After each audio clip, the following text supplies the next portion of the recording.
প্রিয় উপস্থিতি, এই মুহূর্তে আপনাদের সামনে বক্তব্য রাখবেন আমাদের জুলাই বিপ্লবের শহীদ, 6 বছরের শহীদ, যার বয়স 6 বছর, তার নাম শহীদ জাবির। আমরা মঞ্চে আমন্ত্রণ জানাচ্ছি শহীদ জাবিরের বাবাকে তার বক্তব্য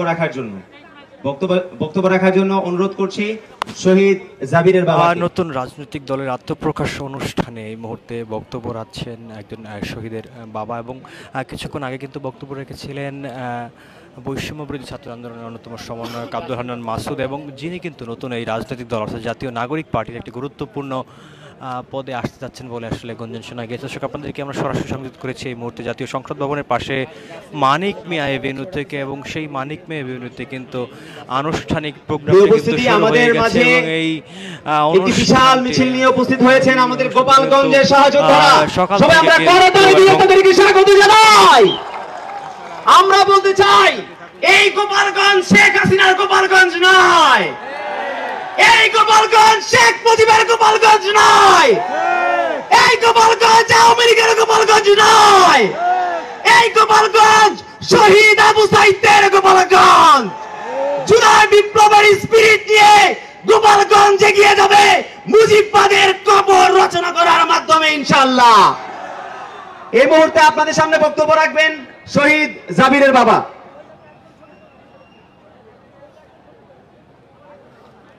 এই মুহূর্তে কিন্তু বক্তব্য রাখছেন একজন শহীদের বাবা, এবং দর্শক আপনাদেরকে জানিয়ে রাখি আনুষ্ঠানিক যেই অনুষ্ঠানটি সেটি কিন্তু শুরু হয়েছে বেশ দেরিতে, অর্থাৎ 3টায় শুরু হওয়ার কথা থাকলেও সেই অনুষ্ঠানটি কিন্তু 4টার পর শুরু হয়েছে, এবং ছোট বড় বিভিন্ন স্লোগানে ছোট বড় বিভিন্ন মিছিল নিয়ে কিন্তু এই সমাবেশস্থলে এসে উপস্থিত হয়েছেন বিভিন্ন জেলা উপজেলা এবং ঢাকার বিভিন্ন সবচেয়ে ছোট যে শিশু 6 বছরের সেই জাবির ইব্রাহিমের বাবা। আমার জাবির, এই শিশুটি বাংলাদেশে নিরাপত্তায় ছিল না। গত 15 বছর যে ফ্যাসিবাদ শেখ হাসিনা, আমি তাকে বলবো সিরিয়াল কিলার।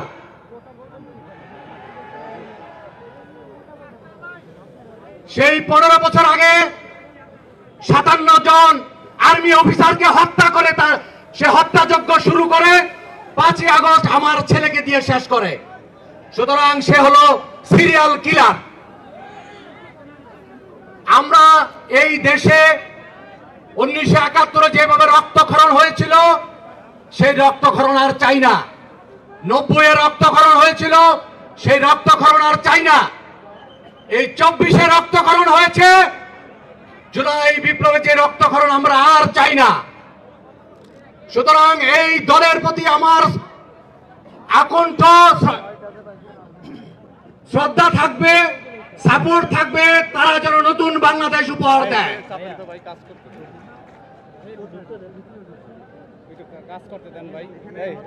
তো আমি চাইবো এই দল, আমার দেশ, এই দলের কাছে যেন নিরাপদ থাকে, এই দল আরো ভালো করবে।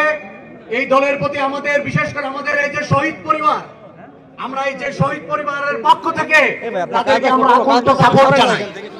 সবাইকে ধন্যবাদ জানিয়ে শেষ করছি। আসসালামু আলাইকুম।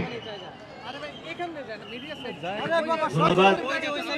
প্রিয় উপস্থিতি, অপেক্ষার পালা প্রায় শেষ হয়ে আসছে। এই মুহূর্তে আপনাদের সামনে বক্তব্য রাখবেন জুলাই বিপ্লবের অগ্রনায়ক, ঢাকা বিশ্ববিদ্যালয়ের বিপ্লবী মেধাবী শিক্ষার্থী, বৈষম্য বিরোধী ছাত্র আন্দোলনের অন্যতম কেন্দ্রীয় সমন্বয়ক, বৈষম্য বিরোধী ছাত্র আন্দোলনের বিপ্লবী আহ্বায়ক হাসনাত আব্দুল্লাহ বক্তব্য রাখছেন। হাসনাত আব্দুল্লাহ।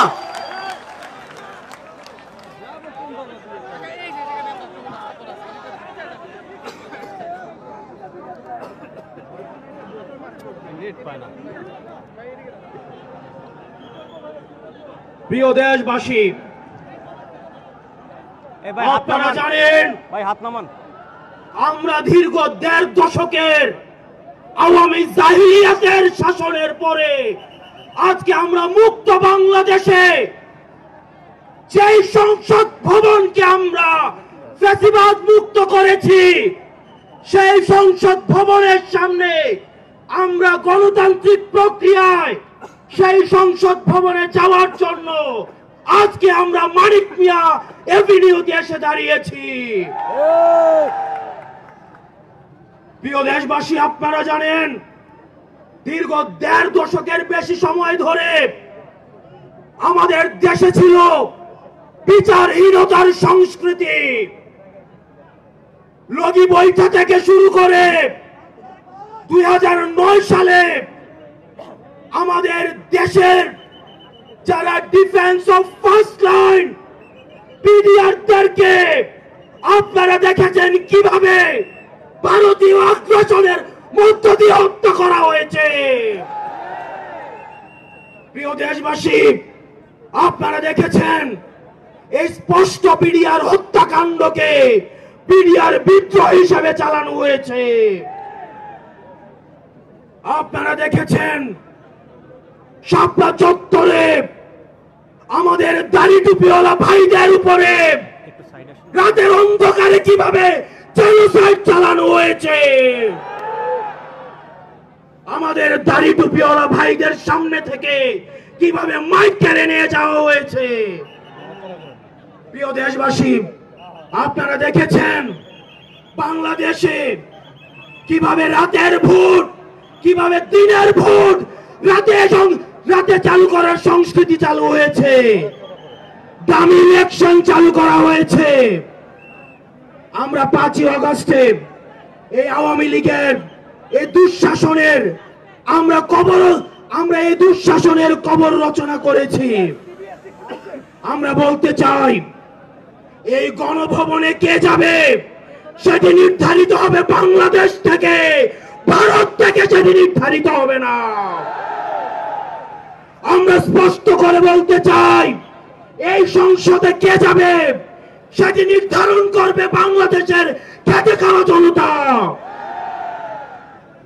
এই সংসদের মসনদে কে বসবে সেটি নির্ধারণ করবে এই ভূখণ্ডের মধ্যে যারা রয়েছে সেই ভূখণ্ডের মানুষ। আমরা দীর্ঘ ১.৫ দশকের বেশি সময় ধরে আমরা একটা জাতি গড়ে তুলতে পারি নাই। বিভাজনের রাজনীতি আমাদের মধ্যে ইচ্ছাকৃতভাবে জিয়ে রাখা হয়েছে। আমরা স্টেট ডেভেলপ করতে পারি নাই, আমরা নেশন ডেভেলপ করতে পারি নাই। আমাদের প্রতিষ্ঠানগুলো ভেঙে গিয়েছে, আমরা সুশাসন নিশ্চিত করতে পারি নাই,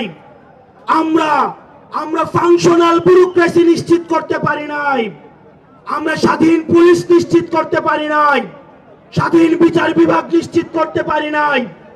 আমরা স্বাধীনতার এত বছর পরেও আমাদের তরুণ প্রজন্ম, আমাদের একটা ইনস্টিটিউশন আমরা প্রপারলি ফাংশন করতে দেখি নাই। আমরা আপনাদের কাছে কমিটমেন্ট দিতে চাই, এই তরুণ প্রজন্ম আমরা ইনস্টিটিউশন গুলাকে প্রপারলি ফাংশনাল করব। আমরা আপনাদেরকে কমিটমেন্ট দিতে চাই, এই বিভাজনের রাজনীতির ঊর্ধ্বে উঠে আমরা একতার রাজনীতি বাংলাদেশে চালু করব। আমরা স্টেট ডেভেলপ করব। আমরা এই ভূখণ্ডের অধিকার আমরা আদায় করতে পারি নাই।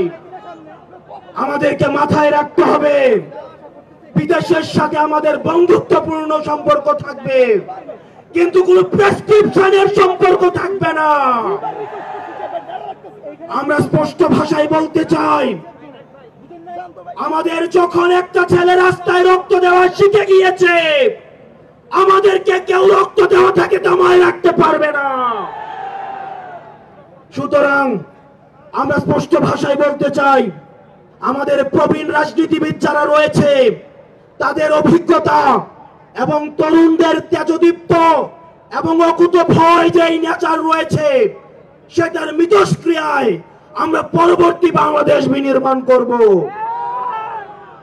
আমরা যতদিন না পর্যন্ত আমরা নিশ্চিত করতে চাই এদেশ থেকে পরিবারতন্ত্র, এদেশ থেকে কবরস্থ হয়েছে।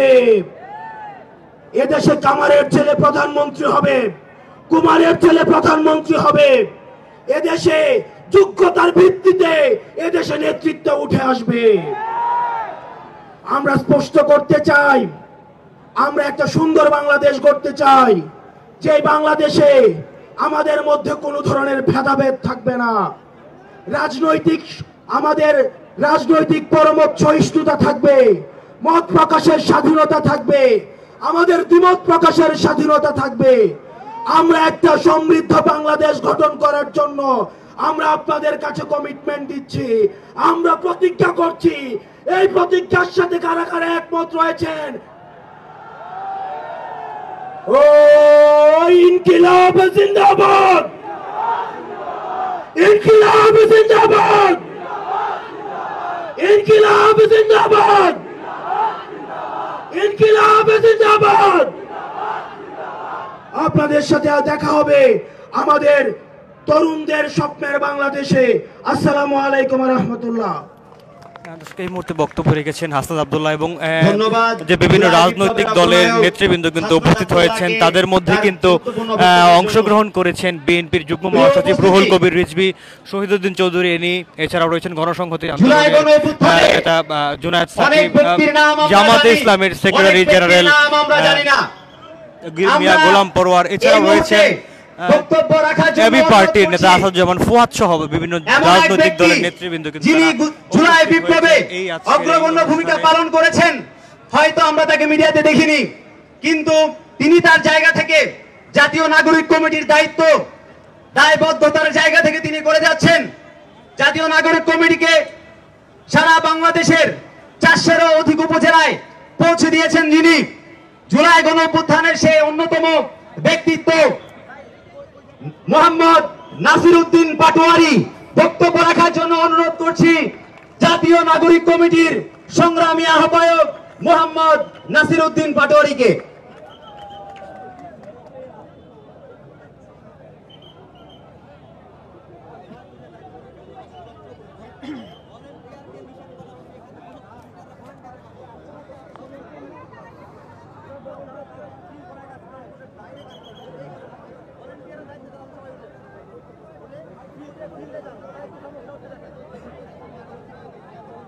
প্রিয় দেশবাসী, সাংবাদিক বন্ধুগণ, রাজনৈতিক নেতৃবৃন্দ, আমাদের শ্রদ্ধেয় অগ্রিম ভালোবাসার অনুজ এর অপেক্ষায় ছিল আমরা আমাদের তাজা রক্ত ঢেলে দিয়ে একটি স্বাধীন বাংলা 24-এ প্রতিষ্ঠা করেছি। আমাদের ঐতিহাসিক বিজয়ের জন্য বাংলাদেশের শিকড়ের বিদেশে এবং বিভিন্ন জায়গায় যারা রয়েছেন অক্লান্ত পরিশ্রম করে জুলাই বিপ্লবে অংশগ্রহণ করে বাংলাদেশের স্বাধীনতার সূর্যকে নতুন ভাবে উদিত করেছেন। আজকের এই ঐতিহাসিক আরেকটি সন্ধিক্ষণে আমরা এখানে একত্রিত হয়েছি। গত 15 বছরে যখন আমরা গণতন্ত্রের কথা বলেছি, আমাদেরকে গুম করা হয়েছে, আমাদেরকে খুন করা হয়েছে, বিভিন্ন রাজনৈতিক দলের নেতৃবৃন্দকে গ্রেপ্তার করা হয়েছে, বিভিন্ন রাজনৈতিক দলের নেতৃবৃন্দকে শুধু গ্রেপ্তার নয় দেশ ছাড়াও করা হয়েছিল। এই সকল প্রতিবন্ধকতা সত্ত্বেও সেই খুনি হাসিনার সামনে ইস্পাত কঠিন মূর্তির মতন